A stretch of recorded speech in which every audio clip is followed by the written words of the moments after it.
Hello my loves, today I'm going to be teaching you how to find your art style. Welcome back to my art channel. If you're new here, my name is Tamsin and I am the artist behind aianaiyaillustration Illustration. These are some of my artworks. You can also find me on Instagram, TikTok and Pinterest. So you probably already know what art style is. Essentially, it's what makes your art unique. If I bring up some artists here, you will see that there's something about their artwork that kind of makes them recognizable, and if you were like a fan of this artist, you would instantly recognize their art in other situations, for instance in adverts or on a different social media page that wasn't theirs. Sometimes their art style is not even something you can like specifically point out, but that artist has a unique way of drawing certain things. These techniques that they use can be a huge variety of things. Line work weights, specific things that they include in every piece of their artwork. Maybe they use a special kind of effect at the end of their artwork and they use that on all pieces of theirs. So how can you achieve this? Maybe you're at that point in your art journey where you're still pretty much at the beginning. You're learning how to draw hands, you're, I don't know, testing out how to draw eyes. Maybe you've got like a sheet of paper and you've been testing out different eye shapes and face shapes, things like that.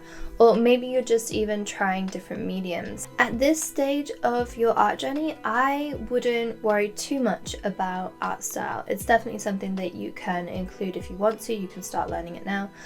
There's no sort of timeline on when you have to do things, but this stage that you're at, I would say, is more about learning. For instance, like learning anatomy, learning color theory. So I'd almost say like that's the perfect time in your journey to just kind of work on your skills and not worry too much about whether it's kind of like aesthetically pleasing or like fits together and someone can recognize you just yet. Keep watching those so that when you come to actually moving on to the drawing your art style phase, then you will have all these useful tips. Let's get straight into how you're going to develop your own unique art style. Okay, so firstly, you probably already have an art style, you just can't see it. Other people can probably see that it's your artwork, but you just can't. I call this artist's fault. It's when we're so wrapped up in our work and our drawing that we can't actually see that, oh, actually we do draw eyes a certain way or we color in a certain way. What I would suggest is to take a minute to open up some kind of collage app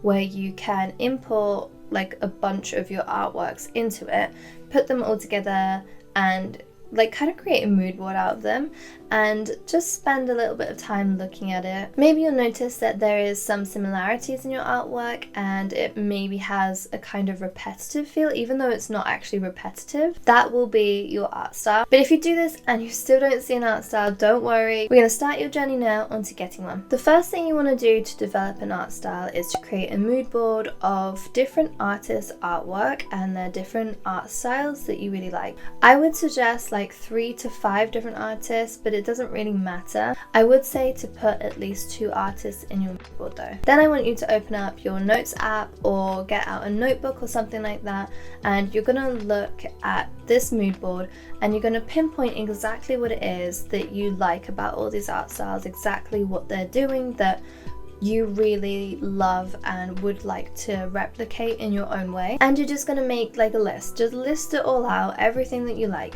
The way I did this when I was trying to, I think I had an art style at this point, but I was trying to like refine it a bit more. I wanted an art style that I was more thoughtful about. So when I did this, I actually got up VizRef. I don't know if you've heard about it. It's like a collage mood board kind of app. It does cost money, but it's not very expensive. I think it's like £3 or something like that. And so I put all these artists' work that I really loved, like certain ways of coloring, certain ways of like doing line work, certain ways of like drawing hair. Then with VizRef, you can actually export the mood board and like save it, like bring it into other apps.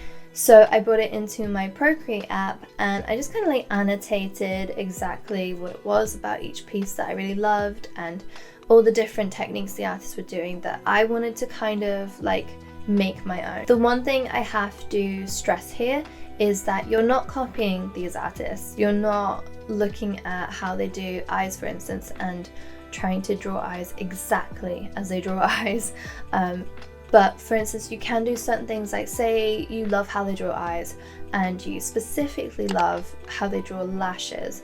you can then bring that into your own artwork, because it's not going to look the same, because you're going to be drawing the pupil, the iris, all of that is going to be like the eye shape, it's all going to be different. So kind of really refine exactly what it is that you like and incorporate it into your art by making it your own, if that makes sense.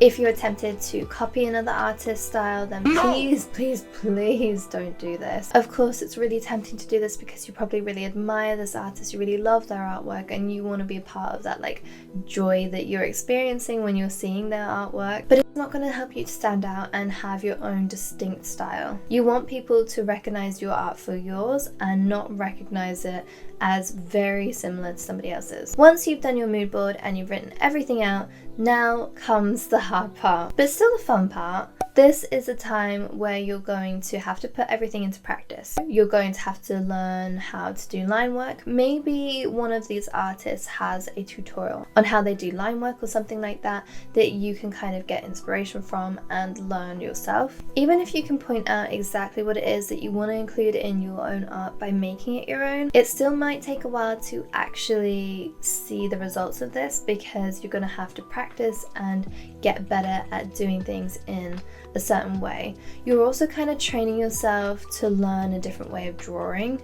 So like if the style that you're trying to draw in is not very similar to how you already do things, then it's probably going to take some time to actually like learn that habit. Even now, there are some things that I love about my art style that sometimes I end up forgetting to include or forgetting to do, but you just need that repetition. You just need to keep practicing and it will just become second nature to you. Of course, having an art style doesn't have to be so strict and thoughtful. You might find that even if you didn't like practice and stuff, you'll develop your own natural art style anyway. Another thing that you might find really helpful, if you are on some kind of social media or any kind of platform where you can ask people that follow you questions or ask people online questions, then I would suggest to ask them, what is it about your art that makes it yours, and what is it that they recognize in your art as being yours? This can really help you to see that you actually do have an art style and help you to like focus on these things that people already love and notice you for. For instance, I remember when I asked my followers a while ago that they said about lips being one of the things they noticed, because the lips that I draw are quite like pouty and puffy, I guess. And so like I took that on board and I was like, oh, I really like that as well, and like tried to keep that in my art. Lastly, I just want to say that the most important thing here is to not stress about it. Like I said before, you probably already have an art style, you just don't realize it, and your art journey is actually more stagnant when you become more stressed out about this.